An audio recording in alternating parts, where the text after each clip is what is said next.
Y de acuerdo con eso entiendo que crecerá la inversión en recursos en ciberseguridad, ¿correcto? Hasta ese punto que la OTAN ha creado este mismo año un departamento específicamente de infraestructuras críticas civiles, porque necesitan integrar dentro de los mecanismos de seguridad y defensa de la Alianza Atlántica también toda una política propia de coordinación y de despliegue de capacidades. Al final, un país, ahora mismo tú eres el experto, en el caso de una guerra, lo primero que hacen en el ataque es inhabilitar el mayor número posible de todas estas infraestructuras civiles, que es lo que te permite la normalidad de la sociedad y de la economía cotidianas, ¿no? Entonces, deduzco que ustedes también tienen algún tipo de colaboración con la OTAN. ¿Se trabaja junto a la OTAN o...? Nosotros, desde febrero, la Secretaría de Estado de Defensa y nuestra Secretaría de Estado de Digitalización alcanzamos un acuerdo para llevar a través de INCIBE la candidatura de España para albergar la aceleradora de startups dentro del proyecto Diana. Es un proyecto que surge a raíz o justamente después de ese cambio de paradigma que la OTAN y en general los países occidentales han adoptado tras la invasión de Ucrania. Es decir, tú puedes tener los mejores barcos, los mejores aviones de guerra, pero al final la clave decisoria es tener capacidad de producción de miles de drones diarios y poderlos lanzar y comprometer la seguridad de estos grandes vehículos, ¿no? Por lo tanto, lo que ha hecho la estrategia Diana, que son las siglas de aceleradora de innovación de defensa, es crear dos mecanismos dentro de la OTAN para generar lo que llaman toda una estrategia de tecnologías de uso dual.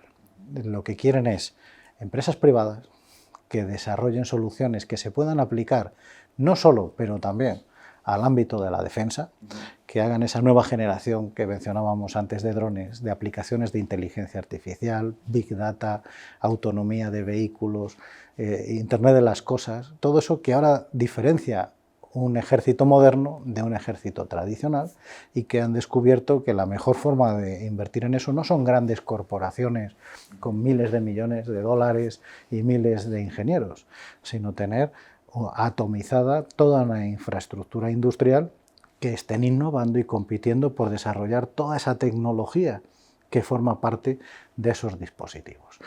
Con lo cual se da la paradoja, si alguno tiene interés, le dejaremos el enlace del proyecto Diana, ve que, por ejemplo, en Dinamarca la aceleradora pues, es un parque de biotecnología, porque allí van a apostar por soluciones en el ámbito de la biotecnología en particular. OTAN quiere una estructura civil liderada por civiles, con dos sedes.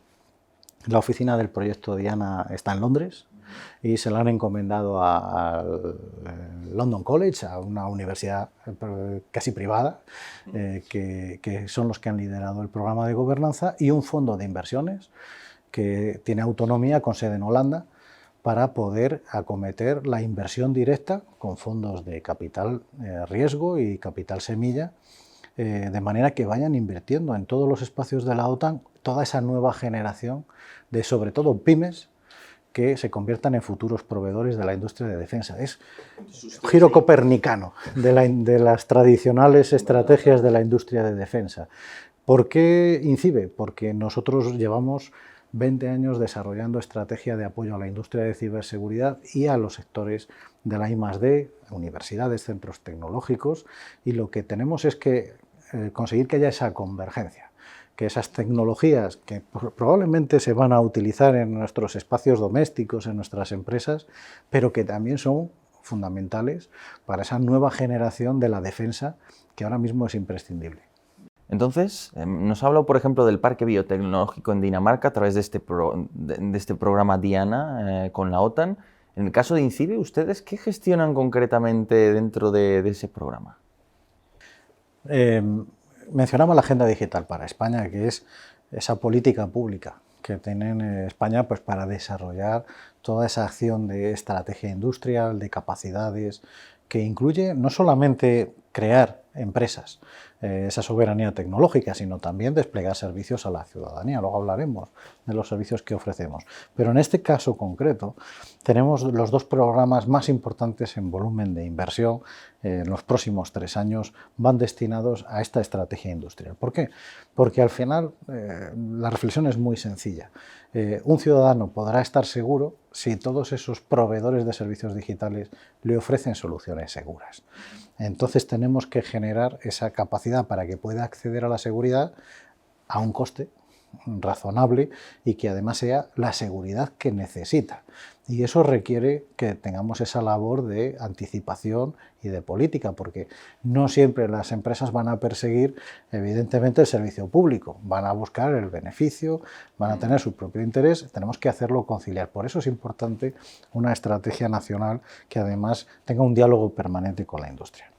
El primer programa es lo que llamamos I+D+I, la compra pública innovadora. Hemos lanzado ya 3 convocatorias.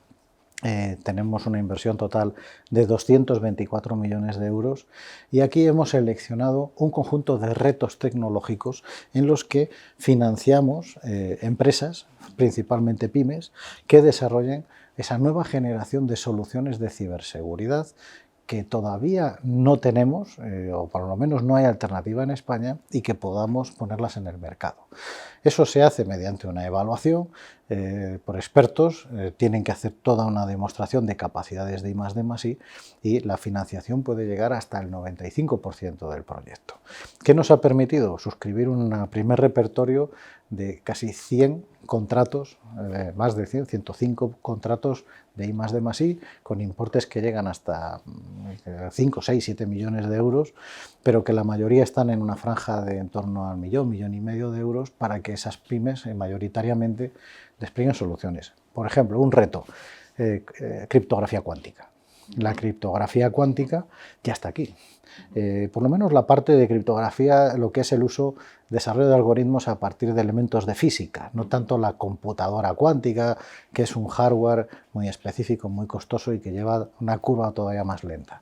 Pero sí todo lo que es el desarrollo de soluciones que te permitan tener un buen blindaje de las comunicaciones. Bueno, pues estamos ya desarrollando proyectos liderados por empresas españolas para toda una nueva generación de soluciones en el ámbito de, en este caso, criptografía cuántica. Nuevos servicios que denominamos SOC, servicios gestionados en sectores que son estratégicos, como por ejemplo el de la sanidad, donde necesitamos más proveedores que den la capa de seguridad. No os imagináis, o sí os lo imagináis, porque eso todos los que seguís el canal sois muy expertos, los miles de dispositivos digitales que puede haber, no ya en un hospital, en un quirófano, y que todos se conectan y que todos son susceptibles de tener vulnerabilidades y que hay que configurarlos para evitar que sean receptores de un ciberataque. Necesitamos proveedores, instaladores, empresas de mantenimiento y evidentemente eso no te lo va a hacer una gran empresa del sector. Hay grandes empresas, antes no mencionamos, pero Indras, Telefónica, este tipo de empresas que todos hemos oído. Tiene que haber también pequeñas empresas al lado de esos hospitales, centros educativos, universidades, que son los que te venden la computadora, pero también el sensor, los dispositivos sanitarios, en el caso de los hospitales, que tienen que tener capacidad para venderte soluciones securizadas y que sean fáciles de mantener y que se vayan adaptando a las nuevas ciberamenazas.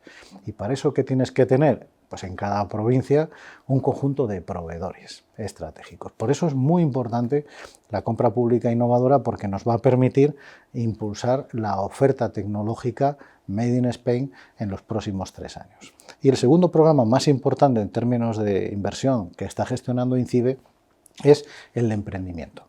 Ahí tenemos 192 millones de euros que nos van a permitir también desplegar esa nueva generación. A veces son jóvenes ingenieros, personas que proceden del sector, que se quieren ya poner por su cuenta, que tienen una buena idea de negocio, de tecnología, de soluciones en materia de ciberseguridad, darles el empujón para que den el salto y aprovechen ese crecimiento que estamos teniendo tan importante de la demanda. Y con esos instrumentos hemos, como decía, incorporado el vertical de la defensa, porque el 16% de la facturación del sector va al sector defensa y porque es para nosotros esa capacidad estratégica de innovación que decíamos antes. En el caso de universidades, hemos aprobado una primera inversión por 48 millones de euros para la creación de 16 cátedras que vienen a unirse a otras que ya existían y que van a estar invirtiendo en los próximos 3 años también en dotarse de capacidades de ciberseguridad, y 3 de ellas están vinculadas a la ciberdefensa. Me estaba hablando de la importancia, claro, de al final hay que alinear a la industria privada también con el interés público, sin pertenecer, sin estar directamente vinculada a ese sector público. Y me ha dicho que eso se efectúa a través de los diálogos con la industria, del diálogo con la industria. ¿Eso cómo se materializa y de qué manera conecta al sector privado con el interés general, nacional, llamémoslo como... Claro, uno de los mecanismos que utilizamos habitualmente, tanto en España como en la Unión Europea, son las consultas públicas. Aquí hemos hecho sucesivas invitaciones públicas, consultas en las que pedimos que nos hagan propuestas y donde también medimos hasta qué punto hay interés, bien por empresas, bien por organizaciones sin ánimo de lucro, universidades, que nos propongan. Y de ahí seleccionamos, vemos también el nivel de concurrencia que va a haber a las convocatorias. Esos retos tecnológicos que vamos desarrollando y que vamos lanzando, y buscamos soluciones donde hemos hecho estudios muy pormenorizados de donde hay esa disparidad entre la oferta y la demanda, los cruzamos con las convocatorias públicas. Entonces nos dicen, a veces para que lo tengamos en cuenta o a veces para ver que no es necesario. Por ejemplo, uno de los retos que inicialmente íbamos a lanzar en la compra precomercial era el de formación, pero precisamente lo que nos dijo el sector es, no, ya hay muchas empresas que ofrecen formación de ciberseguridad, no es prioritario invertir ahí, mejor vamos a invertir en I+D en estos otros sectores, con lo cual decidimos eliminarlo. O sea que sí se tienen en cuenta y sí que se analizan todas las consultas que se hacen de los borradores y se corrigen. Y luego está evidentemente la labor de diálogo permanente con las patronales, con los sectores. Hay múltiples foros en los que coincidimos y donde se analizan la repercusión de las directivas nacionales y comunitarias. Hay organizaciones como por ejemplo UNE, que es la asociación española que aprueba los estándares técnicos.